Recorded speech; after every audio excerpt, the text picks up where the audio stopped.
मेरे मोहतरम दीनी भाइयों, कुरान करीम के सूरतुल बकरा का ये दूसरा पारा जो आयत अभी आपके सामने तिलावत की, उसमें अल्लाह फरमाते हैं कमा अरसलना फीकुम रसूलन मिनकुम, जैसा कि हमने तुम्हारे अंदर ही से एक रसूल भेजा, यतलू अलैकुम आयातिना, जो हमारी आयतें तुम्हारे सामने तिलावत करते हैं, वयुज़क्कीकुम, तुम्हें पाकीज़ा बनाते हैं, वयुअल्लिमुकुमुल किताब वल हिक्मा, तुम्हें किताब और हिकमत सिखाते हैं, वयुअल्लिमुकुम मा लम तकूनु तालमून, और तुम्हें वो बातें सिखाते हैं जिन्हें तुम नहीं जानते हो। इसके बाद की आयत में फिर कहा गया फज़कुरूनी अज़कुरकुम, तुम मुझे याद करो मैं तुम्हें याद करूंगा, वशकुरूली वला तकफुरून, मेरा शुक्रिया अदा करो तुम मेरी नाशुक्री न किया करो। हजरत इब्राहिम अलैहिस्सलाम ने बैतुल्लाह की तामीर करते वक्त दो दुआएं की थी। जब हजरत इब्राहिम अलैहिस्सलाम अल्लाह का घर बना रहे थे, तो अल्लाह का घर जब बना रहे थे उस वक्त आपने दो दुआएं की थी। एक दुआ ये की थी कि अल्लाह हमारी नस्ल में ऐसी उम्मत पैदा फरमाना जो अल्लाह की फरमा बरदार बने, मेरी औलाद और मेरी नस्लों के अंदर से नाफरमान लोग पैदा मत करना, फरमा बरदार पैदा करना। और दूसरी दुआ ये की थी कि ए अल्लाह, मेरी इन नस्लों के अंदर उन्हीं में से रसूल भेजना। चुनांचे उनके बेटे हजरत इसहाक अलैहिस्सलाम की औलाद में से तो बहुत सारे अंबिया आए, लेकिन उनके बेटे हजरत इस्माइल अलैहिस्सलाम की औलाद में कोई नबी नहीं था। तो अल्लाह ने वो दुआ कबूल फरमाई और हजरत इस्माइल अलैहिस्सलाम की नस्ल में से मेरे और आपके आका मोहम्मद रसूलुल्लाह सल्लल्लाहु अलैहि वसल्लम को नबी बनाकर भेजा। तो इस आयत में अल्लाह वही दुआ का जिक्र कर रहे हैं कि इब्राहिम ने तुम्हारे लिए दुआ की थी कि तुम्हारे अंदर तुम ही में से कोई नबी बनाकर भेजा जाए।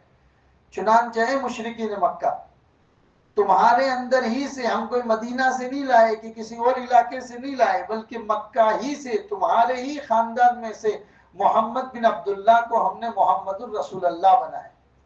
अब ये आके क्या करते हैं, ये हमारी आयतें तुम्हारे सामने तिलावत करते हैं, वयुज़क्कीकुम, तुम्हें पाकीज़ा बनाते हैं, तुम्हें किताब भी सिखाते हैं और हिकमत की बातें भी सिखाते हैं, और उसके अलावा भी वो बातें तुम्हें सिखाते हैं कि जिनको तुम जानते नहीं। चुनांचे इस आयत में एक बहुत बड़ी नेमत यह है कि वो नबी अल्लाह की रोशन किताब से तुम्हारे सामने तिलावत करते हैं, और तुम्हारे अंदर जो बुरी आदतें हैं, नफ्स की शरारतें हैं और जाहिलियत के कामों में जो तुम लोग मुब्तला हो, उन तमाम से तुम्हें पाकीज़ा करने की कोशिश करते। क्योंकि खुद सहाबा अपनी पिछली जिंदगी को याद करके कहा करते थे कि हम वो थे, दुनिया की कौन सी खराबी, बुराई और गुनाह था जो हमारे अंदर नहीं पाया जाता। चुनांचे नजाशी के दरबार में नजाशी ने जब पूछा कि तुम कौन थे और ये मोहम्मद जो नबी बनाकर आए हैं वो तुम्हें क्या बताते हैं, तो हजरत जाफर तैयार रजी अल्लाह तआला अन्हु ने खड़े होकर कहा था कि ए बादशाह सलामत, हम तो वो थे कि मुर्दार खा लेते थे, हम तो वो थे कि लड़कियों को जिंदा जमीन में दफन कर देते थे, हम तो वो थे कि खून जमा जमा कर खाते थे, हम तो वो थे कि छोटी छोटी बात पर दुश्मनियां अपनी औलाद और नस्लों तक चलाया करते थे। अल्लाह ने एहसान किया हम पर कि हमारे अंदर, हमारे ही खानदान में से, कुरैश के अंदर से मोहम्मद रसूलुल्लाह को नबी बनाकर भेजा। ये हमसे पैसे नहीं मांगते, ये अपनी सरदारी नहीं मांगते, ये हमसे कोई दुनिया नहीं मांगते, बल्कि ये हमें अच्छा बनाने की फिक्र करते। तो अल्लाह ने उस एहसान को याद दिलाया कि तुम्हें जाहिलियत के कामों से रोकते हैं, कुफ्र और तारीकी से निकालकर नूर ईमान की तरफ तुम्हारी रहनुमाई करते हैं।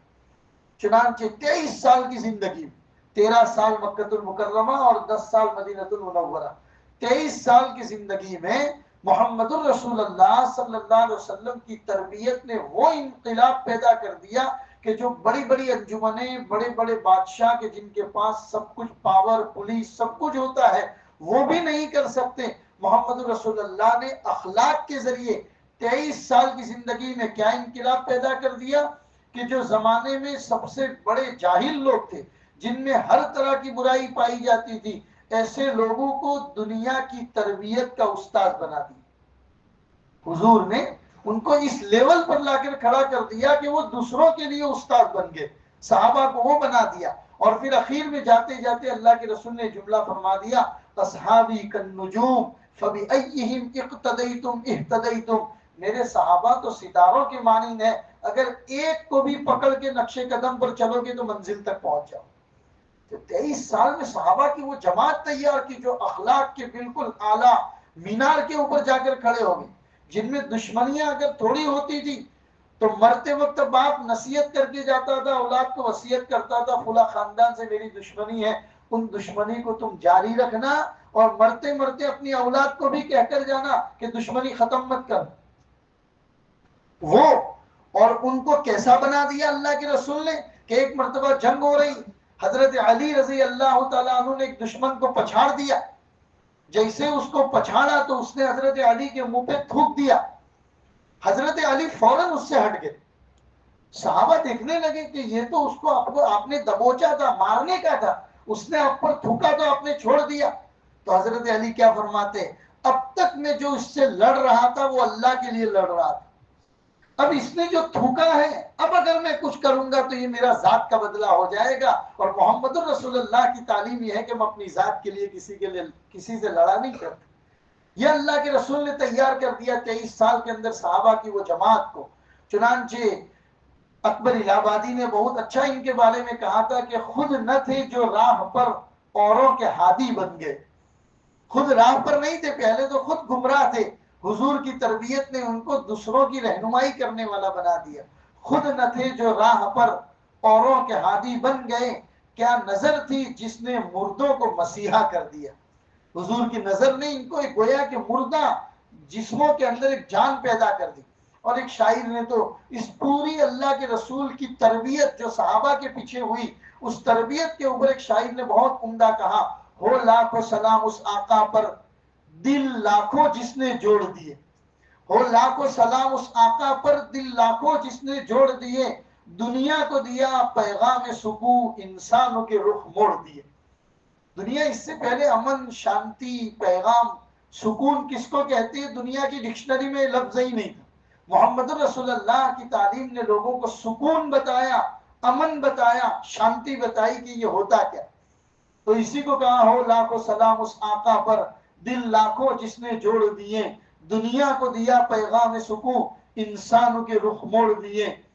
उस मोहसिन आजम ने शाहिद दुनिया को क्या क्या न दिया है आलम को, उस मोहसिन आजम ने दुनिया क्या क्या न दिया है आलम को, दस्तूर दिया, मंशूर दिया, कई राहें दी, कई मोड़ दिए। जीने का सलीका सिखाया मोहम्मद रसूलुल्लाह ने। कुरान करीम की जो आयत मैंने आपके सामने पढ़ी, कमा अरसलना फीकुम रसूलम मिनकुम, कि तुम्हारे अंदर से ही हमने रसूल बनाकर तुम्हारी तरफ भेजा है, और ये आकर तुम्हें पाकीज़ा बनाते हैं, तुम्हें अखलाक सिखाते हैं, तुम्हारे सामने कुरान की तिलावतें करते हैं, तुम्हें हिकमत की बातें बताते हैं। छोटी सी छोटी बातें बताई, छोटी सी, छींक खाओ तो क्या बोलो, किसी और ने छींक खाई और उसने अल्हम्दुलिल्लाह कहा तो तुम्हें क्या बोलना है, ये तरीका भी बताया। चुनांचे एक मर्तबा मदीना के एक यहूदी ने एक सहाबी को, हजरत हुज़ैफा इब्न यमान को यूं कहा कि तुम्हारे नबी कैसे इतनी छोटी छोटी बातें तुम्हें बताते हैं, छींक खाए तो ये करो, इस्तिंजा में जाओ तो ये दुआ पढ़ो, इस्तिंजा से निकलो तो ये दुआ पढ़ो। हजरत हुज़ैफा कहते तू पागल आदमी है, तो हमारे मोहम्मद रसूलुल्लाह की मोहब्बत को समझा नहीं है। अरे मैं तो इससे आगे कहता हूँ, मोहम्मद रसूलुल्लाह ने हमको ढेले से इस्तिंजा करने का तरीका भी बता दिया कि अगर पत्थर से इस्तिंजा, ढेले से अगर इस्तिंजा करना है तो हुजूर ने इतनी बारीकी से बताया। ठंडियों के जमाने में ढेला आप पीछे से आगे की तरफ इस्तेमाल करेंगे, और गर्मियों के जमाने में ढेला आप आगे से पीछे की तरफ इस्तेमाल करेंगे। लाखों सलाम हो उस आका पर कि जिसने इतनी बारीक बातें भी बता दी। ये उम्मत के साथ उनकी शफकत थी, उनकी मोहब्बत थी। तो ये अल्लाह ने कुरान करीम की इस आयत में अल्लाह ने इसका तज़किरा किया। फौरन इसके बाद फिर क्या फरमाया अल्लाह ने, फज़कुरूनी अज़कुरकुम, मेरे बंदो तुम मुझे याद करो, मैं तुम्हें कभी भूलूंगा नहीं, मैं तुम्हें याद रखूंगा। अल्लाह फरमाते हैं मेरे बंदो जब तुम मुझे याद करोगे तो मैं तुम्हें याद करूंगा। वशकुरूली वला तकफुरून, हर वक्त मेरा शुक्रिया अदा करो, ना शुक्री मत किया करो।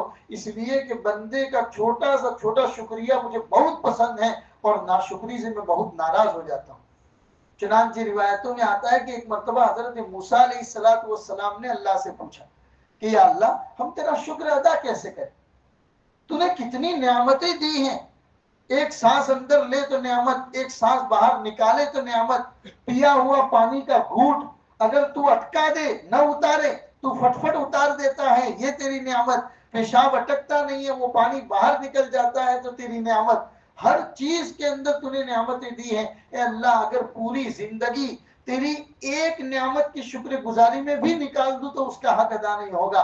तो अल्लाह ने क्या फरमाया, मूसा तुमने जो ये सोचा, तुमने जो ये सोचा कि ए अल्लाह एक नेमत के शुक्रिया में जिंदगी भी निकाल दूं तो शुक्रिया अदा नहीं होगा, तुम्हारा ये सोचना यही मेरा शुक्रिया अदा करना। अल्लाह के अल्लाह तबारक व तआला ने हजरत मूसा से फरमाया। तो अल्लाह बात बात पर शुक्र गुजारी की तालीम देते। आगे की आयत वही है, या अय्युहल्लज़ीना आमनुस्तईनु बिस्सब्री वस्सलाह, ईमान वालों सब्र और नमाज के जरिए मदद हासिल करो। इन्नल्लाह मअस्साबिरीन, अल्लाह सब्र करने वालों के साथ। अब याद रखिए कि शुक्र और सब्र ये दोनों हमेशा लाजिम मलजूम की तरह। आदमी को जब नेमतें मिलती हैं उसी वक्त वो अपने परवरदिगार को भूल जाता है, क्योंकि हर चीज का एक नशा होता है। तंदुरुस्ती अल्लाह ने अच्छी दी है उसका नशा है, माल दिया है तो उसका नशा होता है। हर हर चीज अपनी चाहत के मुताबिक होता है तो फिर वो अल्लाह को ही भूल जाता है। हालांकि यही वो मौका है जिस वक्त उसको शुक्र करना। और थोड़ा सा रंज अगर आ जाए, थोड़ी सी तकलीफ अगर आ जाए तो वो फौरन शिकायतें करना लगता है। हालांकि यही तो मौका है कि उसको सब्र करना। चुनांचे हदीस में है कि नबी पाक सल्लल्लाहु अलैहि वसल्लम ने फरमाया, मोमिन की क्या अच्छी हालत है, मोमिन की क्या अच्छी हालत है कि हर काम में अल्लाह ने उसके लिए भलाई बनाई। अगर अल्लाह ने उसको राहत दी, उसने उस पर शुक्र किया तो अजर मिलता है। अल्लाह ने अगर उसको कोई गम दिया, रंज दिया, टेंशन दिया, परेशानी दी और उस पर वो सब्र करता है तो भी अजर मिलता है। सब्र करे तो भी अजर और शुक्र करे तो भी अजर। इसलिए मुसलमानों को तालीम दी गई कि हर मामले के अंदर इंसान को सब्र और शुक्र से काम लेना चाहिए। चुनांचे इमाम ज़ैनुल आबिदीन जो इमाम हुसैन के बेटे थे, उन्होंने एक बात बयान की कि कल क़यामत के दिन अल्लाह का मुनादी ऐलान करेगा कि सब्र करने वाले कहाँ हैं। तमाम एक जमात खड़ी होगी महशर के मैदान में कि सब्र करने वाले हैं, तो कहा जाएगा कि बगैर हिसाब किताब के जन्नत में दाखिल हो जाओ। फरिश्ते उन्हें पूछेंगे भाई कहाँ जा रहे हो, तो ये कहेंगे हमारे लिए ऐलान हुआ है कि हमें बगैर हिसाब किताब के जन्नत में जाना है। का हिसाब किताब तो देना पड़ेगा। कहा नहीं, अल्लाह ने कहा है बगैर हिसाब किताब के जाएंगे। क्यों? दुनिया में हमारे ऊपर हालात आए, हमने कभी शिकवा नहीं की, हमने कभी अल्लाह से शिकायत नहीं की, हमने हमेशा सब्र से काम लिया। उस सब्र का फल अल्लाह ने आज ये दिया कि बगैर हिसाब किताब के हमारे लिए जन्नत का दाखिला है। इमाम ज़ैनुल आबिदीन ने इस रिवायत को बयान किया है और कुरान करीम की आयत बयान की है, युवफ़्फ़स्साबिरून अजरहुम बिग़ैरि हिसाब, कि सब्र करने वालों को कल क़यामत के दिन बगैर हिसाब के अजर दिया जाए। लिहाजा मेरे भाइयों, जिंदगी का ये मामूल होना चाहिए, सब्र और शुक्र ये जिंदगी का एक लाजमी हिस्सा होना चाहिए। दो छोटे छोटे किस्से में आपको सुनाता हूं जिसको मौलाना रूमी रहमतुल्लाह अलैह, अल्लामा रूमी रहमतुल्लाह अलैह ने बयान किया है कि सुल्तान महमूद गजनवी, जिनका नाम हम सब ने सुना है, ये गजना जो आजकल अफगानिस्तान के इलाके में पड़ता है, गजना के बहुत बड़े बादशाह थे सुल्तान महमूद गजनवी। और जितने बड़े बादशाह थे इतने बड़े अल्लाह के वली थे। कहते हैं कि जिंदगी में कभी मोहम्मद का नाम बगैर वजू के नहीं लिया। 17 मरतबा हिंदुस्तान पर हमला किया था और हर मरतबा अल्लाह तबारक व तआला ने उनको कामयाबी अता फरमाई। हर मर्तबा अल्लाह ने कामयाबी अता फरमाई। सुल्तान महमूद गजनवी, जिनके बारे में हम लोग शेर पढ़ते हैं, एक ही सफ में खड़े हो गए महमूद और अयाज, न कोई बंदा रहा न कोई बंदा नवाज, वही सुल्तान महमूद गजनवी। उनकी सल्तनत का एक वाकया लिखा है कि इनके खादिमों में एक खादिम था जिसका नाम था अयाज। यह अयाज देहाती आदमी था, गांव का रहने वाला था। बादशाह के दरबार में रहने के तौर तरीके इसको पता नहीं थे, लेकिन सच्चे दिल से सुल्तान महमूद गजनवी की खिदमत करता था और सुल्तान को उसकी खिदमत बड़ी प्यारी लगती थी। इसलिए सुल्तान ने उसको हमेशा अपने मुकर्रब बंदों में शामिल किया। बादशाह के जो दूसरे दरबारी लोग थे वो उससे हसद करते थे, और जब आदमी हसद में मुब्तला हो जाता है तो हसद की आंखें नहीं होती, लेकिन हसद के कान बहुत बड़े होते। जब आदमी हसद में मुब्तला होता है तो हर किसी की सुनी हुई बात को मसाला लगा के आगे बयान करता है, क्योंकि फिर वो सोचना छोड़ देता है। तो बादशाह के दरबारियों ने अयाज के ऊपर हसद किया और एक दिन महमूद गजनवी को जाकर कहा कि सुल्तान, हम लोग पढ़े लिखे लोग हैं, वजीरों के बेटे हैं, आपके दरबार में उठने बैठने के तरीके जानते हैं। यह अयाज तो गावड़िया है, देहाती है, उसको कुछ पता नहीं चलता, फिर भी आप उससे इतनी मोहब्बत करते हैं। सुल्तान महमूद ने कहा कि वक्त आएगा तो हम तुम्हें इसका जवाब देंगे। चुनांचे एक दिन बादशाह के पास कहीं से फल आया। किसी ने कहा कि बादशाह सलामत, ये फल बहुत कड़वा है, इंतहाई कड़वा है। बादशाह ने उस फल के अलग अलग शीखें बनवाई, टुकड़े करवाए, चीरियां करवाई और अपने तमाम वजीर और जितने काम करने वाले थे सबको एक एक चीरी दे दी और कहा कि खाओ। सब लोगों ने अपने मुंह में जैसे ही उस फल को डाला, इंतहाई कड़वा था, तो थूक दिया और कहने लगे बादशाह सलामत, बहुत ज्यादा कड़वा है। बादशाह देख रहे हैं कि अयाज उस फल के टुकड़े को बड़े शौक से खा रहे, उस फल के टुकड़े को बड़े शौक से खा रहे। बादशाह ने सबके सामने अयाज को पूछा कि अयाज, फल कड़वा नहीं है? अयाज ने कहा बादशाह सलामत, कड़वा तो है। कहा फिर भी शौक से खा रहे हो, तुम्हें शिकायत नहीं है कि कड़वा है? तो अयाज ने कितनी बड़ी बात कही।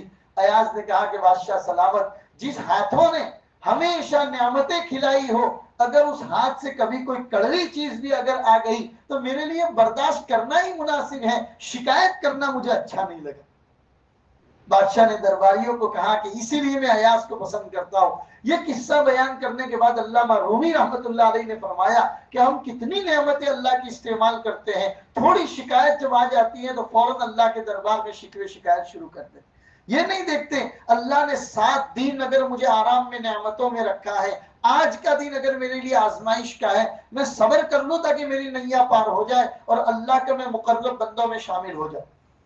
इसीलिए कहा गया, हमारे अकाबिरीन सूफिया शुयूख हमें नसीहत करते हैं, हमारे दिलों की तरबियत करते हुए सिखाते हैं कि अगर आप चाहते हो कि अपने अंदर शुक्र की आदत पैदा करो, हमेशा अपने से नीचे को देखा करो। अपने से ऊपर वाले को देखोगे जो मालदारी में ऊपर है, ओहदे में ऊपर है, तो कभी आपको शुक्र नहीं होगा, शिकायत होगी कि ये इतना बड़ा है और मैं इतना छोटा हूं।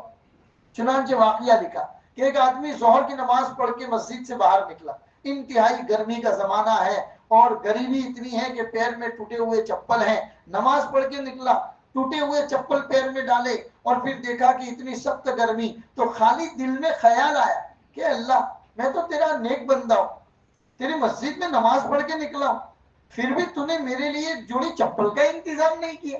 लोगों के पास कितने अच्छे अच्छे चप्पल है, मेरे पास एक टूटी हुई चप्पल है। मैं तेरा नेक बंदा हूं, नमाज पढ़ के आया हूं, मेरे लिए एक जोड़ी चप्पल का इंतजाम नहीं। अभी दिल में खाली ख्याल आया, अचानक सामने देखा कि एक लंगड़ा आदमी आ रहा है, 2 लकड़ियों 2 बैसाखी के ऊपर टेक लगाकर।